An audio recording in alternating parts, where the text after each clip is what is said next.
Bonjour Jasmin, comment se passent les célébrations actuellement? Que faut-il en retenir?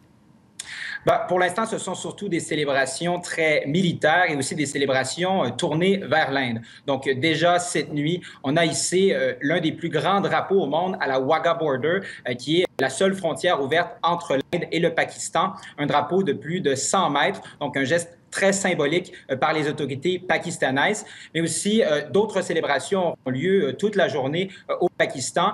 Ici à Islamabad, il y aura un immense spectacle aérien qui se fera en collaboration avec deux alliés naturels du Pakistan, soit l'armée turque et aussi l'armée saoudienne. L'anniversaire d'aujourd'hui, c'est aussi un moment de commémorer les atrocités d'il y a 70 ans. Je vous rappelle que plus d'1 million de personnes sont décédées pendant la partition et plus de 15 millions de personnes ont été déplacées. Alors ces célébrations ne font donc pas oublier l'instabilité politique qui semble caractériser le Pakistan depuis son indépendance.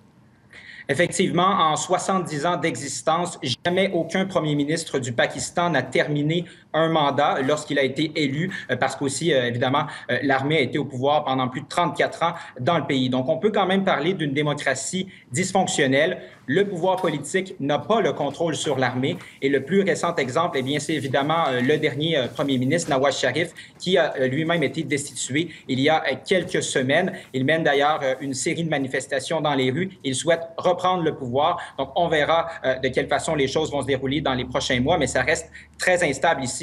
Et vous savez, au-delà de la politique, c'est tout le pays qui vraiment vit une instabilité. Plus de 40 des Pakistanais vivent encore dans la pauvreté. Le pays qui a aussi les indicatifs socio-économiques parmi les plus bas au monde. Les droits des femmes sont aussi parmi les pires au monde. Donc, beaucoup de travail à faire, beaucoup de défis pour le Pakistan à venir. Et d'ailleurs, ce sera l'enjeu de la prochaine élection qui aura lieu au printemps 2018.